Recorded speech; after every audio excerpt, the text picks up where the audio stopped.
এজেন্টের বাইরে থেকেও প্লেয়াররা লাফিয়ে লাফিয়ে এসে তারা মাইক হাতে নিয়ে কথা বলছিল, তাদের মনের কথাগুলো প্রকাশ করছিল। এটাই হচ্ছে সব থেকে আনন্দের ব্যাপার। এবং আমাদের প্রোগ্রামটার নাম ছিল শেয়ার অ্যান্ড কেয়ার। তাদের যে সমস্যাগুলো আছে সেগুলো শেয়ার করেছে, তাদের সাকসেস যেগুলো আছে তারা সেগুলো শেয়ার করেছে। লেডিস অ্যান্ড জেন্টলম্যান, আজকে আমাদের দুইটা বড় বড় কাজ করেছি আমরা।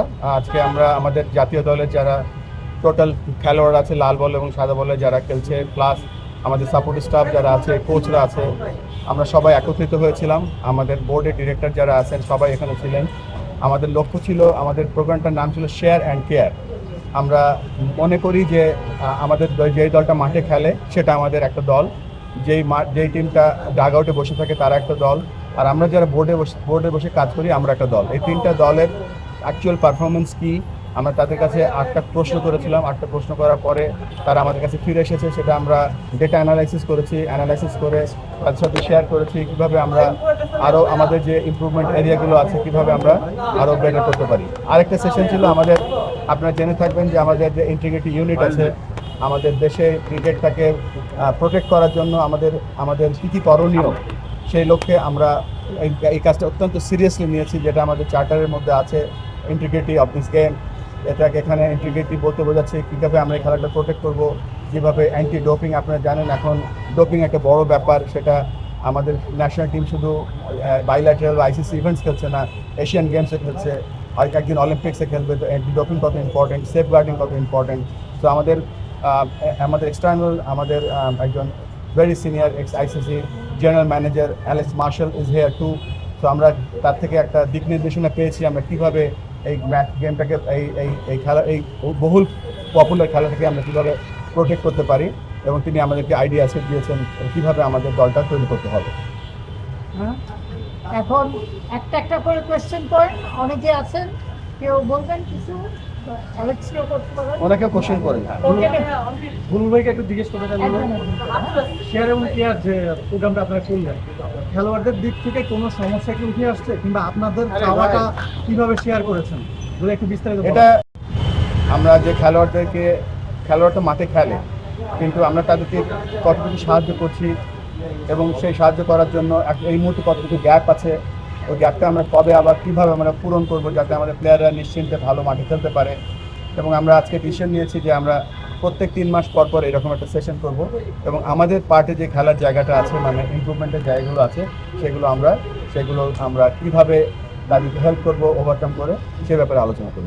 ভাই, এখানে যে প্রশ্নগুলো ছিল আসলে এই প্রশ্নগুলো আপনারা তাদেরকে দিয়েছিলেন যে আসলে কোন কোন জায়গায় তারা সমস্যা ফেলে দিচ্ছে, সেগুলো আসলে কি ছিল, এবং আজকে যখন আলোচনা করলেন সবচেয়ে ইন্টারেস্টিং বিষয় আপনার কাছে কোনটা মনে হয়েছে, যেটা হয়তো বা আপনি জানতেন না, এই সমস্যাটা সমাধানের জন্য আপনার চেষ্টা করবেন? প্রথমত আমরা তাদেরকে আমাদের বাংলাদেশের সবথেকে গুরুত্বপূর্ণ স্টেক হোল্ডার আমরা ভাবি খেলোয়াড়রা যারা মাঠে খেলে, এবং তাদের দেখভাল করা আমাদের দায়িত্ব। এবং দায়িত্বের মধ্যে বোঝাচ্ছি যে নট অনলি ইন্স্যুরেন্স, মেডিকেল, আমরা তাদের পারফরমেন্স শুধুমাত্র মাঠে কোচরা যে স্কিলটা ডেভেলপ করে সেটাই অল অ্যাবাউট না। এখানে যেমন আমরা জিজ্ঞেস করছি লজিস্টিক এবং যে অ্যাটায়ার, যেমন পিচ কন্ডিশন, প্র্যাকটিস ফেসিলিটিস, তারপরে মেডিকেল, তারপর তাদের ওভারঅল সাপোর্ট আমরা কতটুকু করতে পারছি। তারা তাদের মনের কথা মন খুলে লিখেছে, সাজেশন দিয়েছে সকলে, এবং সেখান থেকে আমরা জানতে পেরেছি যে আমরা আসলে কোথাও অবস্থান করছি। সেই অবস্থানটা আমরা এখন জেনে গিয়েছি, সেই অনুযায়ী আমরা কাজ করবো। ইন্টারেস্টিং ব্যাপার হচ্ছে যে আমাদের যে এজেন্ডা ছিল, এজেন্ডার বাইরে থেকেও প্লেয়াররা লাফিয়ে লাফিয়ে এসে তারা মাইক হাতে নিয়ে কথা বলছিল, তাদের মনের কথাগুলো প্রকাশ করছিল। এটাই হচ্ছে সব থেকে আনন্দের ব্যাপার, এবং মনে হচ্ছিল যে আমরা সকলে একটা টিম, এবং একটা টিম আমরা একসাথে কাজ করলে যে আমরা কত সামনে এগিয়ে যেতে পারবো তার একটা বড় প্রতিচ্ছবি আজকে দেখতে পেয়েছি। রিসেন্টলি ডিটেইলে অনেকগুলো এলিগেশনের কথা আসছে, এবং আপনারা এই ডিটেইল থেকে যে স্বাধীন তদন্ত কমিটিতে করা হয়েছিল তাদের প্রতিবেদন অনেকগুলো কিছু উঠে আসবে বলে গণমাধ্যমে খবর হচ্ছে। যদি ফাইনালি এটা সত্যি হয়, আপনাদের কাছে এরকম প্রতিবেদন আসে, নেক্সট স্টেপটা আপনাদের জন্য কী হবে? Thank you. আমাদের কাছে এখনো পর্যন্ত প্রতিবেদনটা আসেনি। প্রতিবেদনটা আসার কথা আছে সামনের সপ্তাহে, আসার পরে আমরা সিদ্ধান্ত নেব। আর I am 100% aligned with Sir Alex Marshall that we have to protect this game. আমাদের ছেলেরা মেয়েরা যারা ক্রিকেট খেলে সেটা আমাদের প্রধান লক্ষ্য।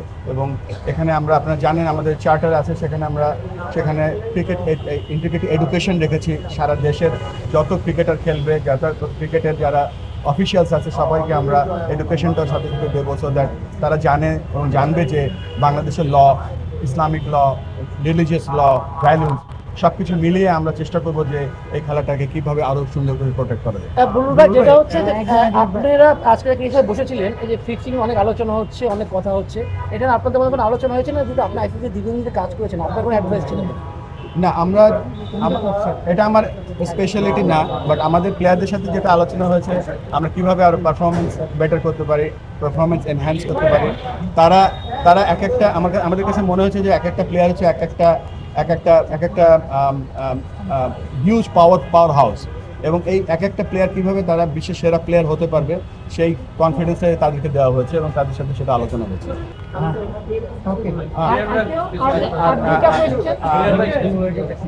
প্লেয়াররা যেটা আমাদের কাছে দেখেন, প্লেয়াররা কিন্তু আমরা সার্ভে করেছি এবং সার্ভের মধ্যে তাদের যে মতামত সেটা তারা লিখেছে। শুধু তারা মার্কিং করেনি, তাদের মনের কথা তারা লিখেছে। সব থেকে ভালো লেগেছে যে লেখার পরেও আজকে তারা ফিজিক্যালি আজকে যখন উপস্থিত ছিল এখানে, তারা তাদের যে সমস্যাগুলো আছে সেগুলো শেয়ার করেছে, তাদের সাকসেস যেগুলো আছে তারা সেগুলো শেয়ার করেছে, এবং তারা এটাও বলেছে যে আমরা যে লেভেলে সাপোর্ট পাচ্ছি বাংলাদেশ ক্রিকেট বোর্ড থেকে, সেটা আমরা হ্যাপি, এবং আরও কিছু জায়গা আছে যেগুলোতে আমাদের ইমপ্রুভমেন্টস এরিয়াস আছে। তো একটা জিনিস ভালো মনে হচ্ছে যে এন্ড অফ দ্য ডে আজকে টুডে আমরা যে একটা দল হারলে খালি খেলোয়াড়রা হারে না, কর্মকর্তারা হারে, সেটা আমরা আজকে বোঝাতে পেরেছি সকলে। বিপিএলের সময় আমরা দেখি যে তারা সেই জিনিসকে দিকে খেলে, তখন অনেকটা গত বছর একটা ইনসিডেন্ট ঘটেছে, তারপরে ডোমেস্টিকের ফার্স্ট ক্লাস ক্রিকেটের উইকেট নিয়ে অনেকদিন ধরে অভিযোগ ছিল। এইসব বিষয়ে কি তাদের সঙ্গে আপনার কোনো কথা হয়েছে না? আজকে তো অবশ্যই আলোচনায় এসছে। আজকে যেহেতু আমরা ফিক্স কোশ্চেন পাঠিয়েছিলাম জরিপের জন্য, সেটার মধ্যেই ছিলাম, বাট তারপরেও বেশ কিছু আমাদের ইম্পর্টেন্ট সিনিয়র প্লেয়াররা ডোমেস্টিক ক্রিকেট নিয়ে বলেছে, এবং ডিপিএল খেলতে তারা যে বিকেএসপিতে যায় সেটা সমাধানের কথা বলেছে।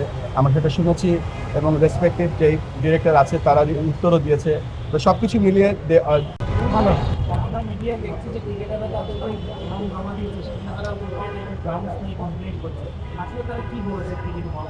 তারা তাদের মতামত দিয়েছে। আমরা যে জরিপে রেখেছিলাম, 1 হচ্ছে বেশি ভালো না, আর 5 হচ্ছে সব থেকে ভালো, এবং সেটা পর্যবেক্ষণ করে আমরা যে জিনিসটা পেয়েছি সেখানে তারা যেটা বলেছে তার আউটকামটা পেয়েছি, এবং আমার কাছে মনে হচ্ছে যে ওই জায়গাটা আমাদের অনেক ইমপ্রুভমেন্টস এরিয়াস আছে।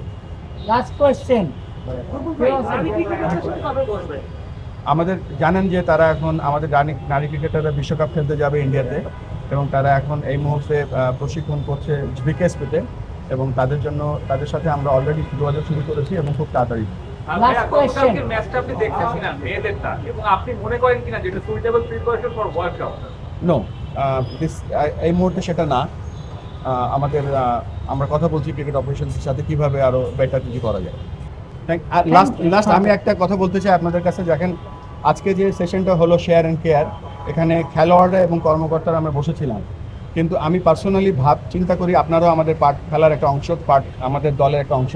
আপনারাও চেষ্টা করবেন যেন আমরা ক্রিকেটটা ভালো করে চালাতে পারি, আমাদেরকে পজিটিভ সমালোচনা করবেন, যাতে আমরা ক্রিকেটটা শুধু ক্রিকেটটা আমাদের বাংলাদেশ ক্রিকেট বোর্ডের, আমরা তো একটা জাস্ট অর্গানাইজেশন, বাট আপনারাও বাংলাদেশ ক্রিকেটের একটা অংশ।